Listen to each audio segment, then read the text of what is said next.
Hello people, welcome to SSC lab. Barkha Agarwal के संग इस अमेजिंग लेक्चर में आप सबका स्वागत है। यार देखो, आज का जो ये मुद्दा है आप देख रहे होगे, पीछे पिक्चर्स के थ्रू ही आपको समझ में आ गया होगा। सेम सेक्स मैरिज इंडिया में लीगल हुई कि नहीं हुई, और नहीं हुई तो क्यों नहीं हुई, कब होगी, कौन करेगा, इतने सवाल जो आज वायरल हो रखा है ये क्वेश्चन, इसका सलूशन लेते हैं, वो भी बहुत ही आसान शब्दों में। तो अगले 7 से 8 मिनट आप मेरे संग यहाँ पे बने रखिए और आपके दिमाग में जितने सवाल हैं वो सारे सॉल्व हो जाएंगे, और वो भी बहुत ही ज्यादा आसान शब्दों में। ठीक है, तो चलिए शुरू करते हैं फिर अपना आज का 10 मिनट्स शो। तो ये जो सेम सेक्स मैरिज का मुद्दा इंडिया में चला आ रहा है, इससे पहले जानते हैं ये 5 टर्म्स के बारे में। लेस्बियन का मतलब क्या होता है? जब एक फीमेल के संग रिलेशनशिप में होती है तो उसको लेस्बियन कहते हैं। गे, जब एक मेल यानी कि एक आदमी के संग रिलेशनशिप में होता है तो उसको गे कहते हैं। फिर आता है बाइसेक्सुअल, अगर एक आदमी एक महिला के संग और एक पुरुष दोनों के संग सेम टाइम पे रिलेशनशिप में है, मतलब अगर एक ऐसा व्यक्ति है जिसके अंदर मेल के लिए भी फीलिंग्स हैं और फीमेल के लिए भी फीलिंग्स हैं, तो उसको हम बाइसेक्सुअल कहते हैं। सिमिलरली अगर एक फीमेल है जिसके अंदर दोनों ही जेंडर्स के लिए फीलिंग है तो उसको बाइसेक्सुअल कहेंगे, यानी कि 2 सेक्स के लिए फीलिंग्स का होना। फिर तीसरे पे आपका आ जाता है ट्रांसजेंडर। ट्रांसजेंडर का मतलब क्या होता है कि वो जब बंदा पैदा हुआ था तो वो पुरुष था, लेकिन उसके अंदर कैरेक्टरिस्टिक्स फीमेल है, एफेमिनेट कैरेक्टरिस्टिक्स हैं, तो उसको ट्रांसजेंडर बोलते हैं। मतलब सोचो, वो पैदा हो रहा है, वो मेल है, लेकिन आपने देखा होगा नेल पॉलिश लगाने का शौक है वो पूरा मेल, लेकिन नेल पॉलिश लगाने का शौक है, फ्रॉक पहनने का शौक है, एफेमिनेट कैरेक्टरिस्टिक्स हैं, तो उनको हम ट्रांसजेंडर्स बोलते हैं। सबसे बड़ा मुद्दा यह है, आप किसी को भी देखते हो उसको गे बोलते हो, ऐसा नहीं है, गे अलग है, ट्रांसजेंडर अलग है। फिर आ जाता है क्वीर। इसकी डेफिनेशन बहुत से लोगों को क्लियर नहीं होती। क्वीर का मतलब क्या होता है? स्ट्रेंज, इंग्लिश में यही मतलब होता है ना इसका।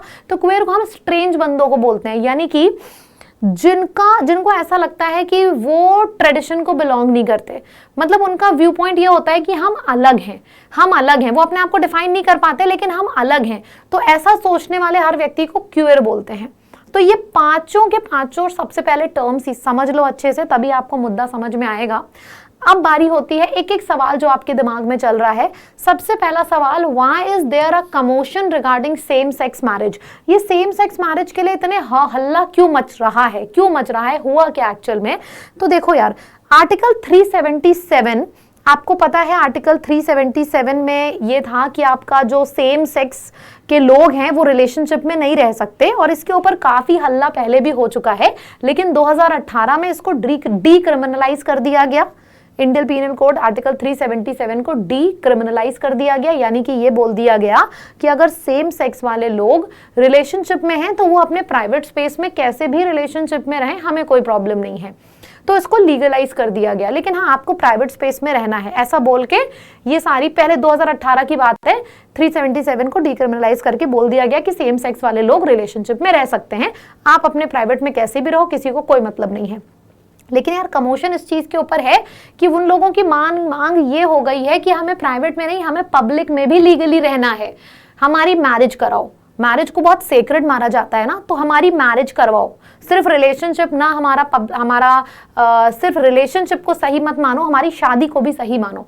तो ये सारी भसड़ इसी चीज के ऊपर मची हुई है। ठीक है, इतना पॉइंट क्लियर है। अब आते हैं कि ये जो पेटिशन है ये फाइल क्यों किया गया? ये इसलिए फाइल किया गया कि लोग, ये जो सेम सेक्स वाले लोग हैं वो ये बोल रहे हैं कि हम रिलेशनशिप में हैं, हमें शादी करनी है, और हमें शादी करने के बाद बच्चे को अडॉप्ट करना है, हमें प्रॉपर अडॉप्शन राइट्स चाहिए।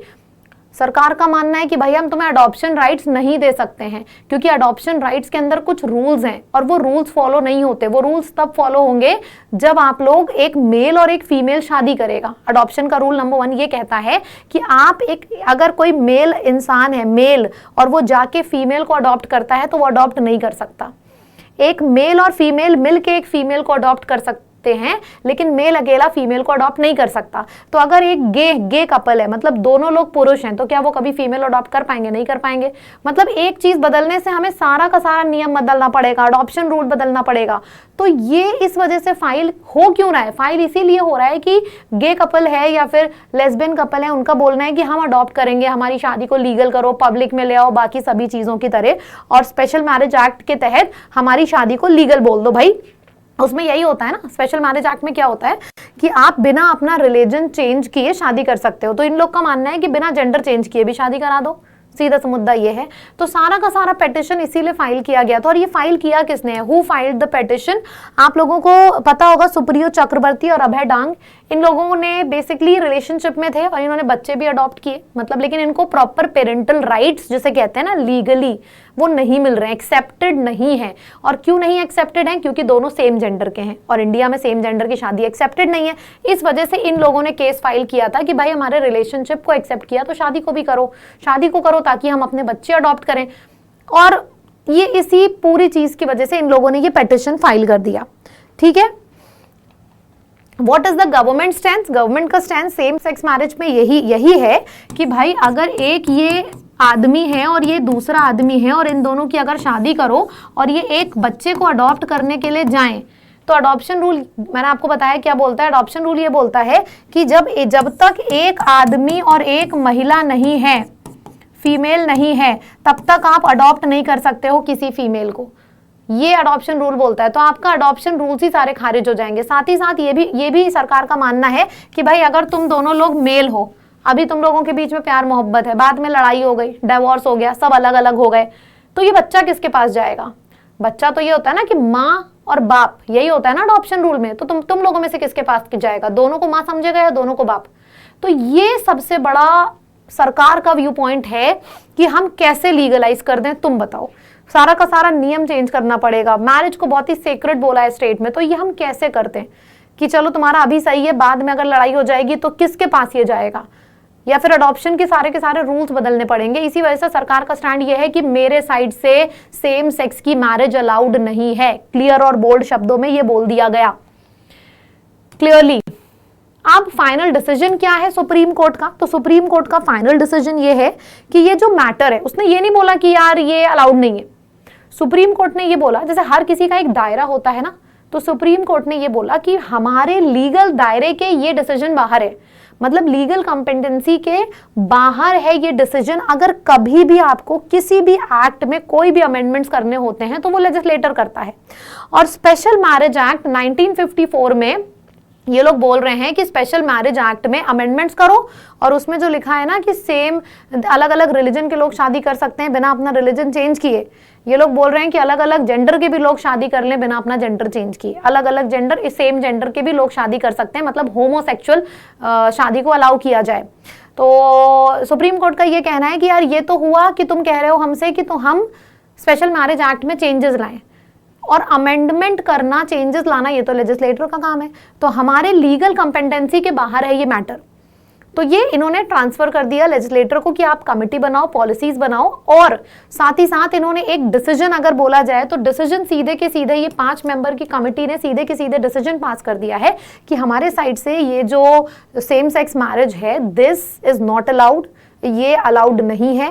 फिर उन्होंने ये भी बोला और हमारे लीगल कॉम्पिटेंसी के बाहर है, तो बाहर लेजिस्लेटर डिसाइड करे कि अब इसके आगे क्या करना है।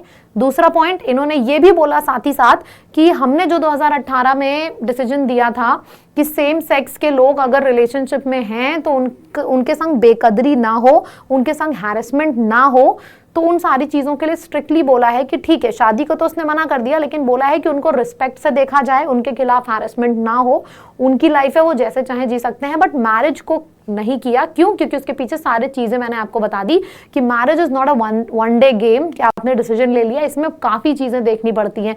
सरकार की पूरी दुनिया कैसे बढ़ेगी, बच्चे कैसे होंगे, अगर बच्चे अडॉप्ट कर लिए तो वो कैसे पलेंगे, अगर आदमी ने औरत यानी कि किसी छोटी बच्ची फीमेल को अडॉप्ट किया है तो वो सही है कि नहीं, काफ़ी कुछ देखना पड़ता है।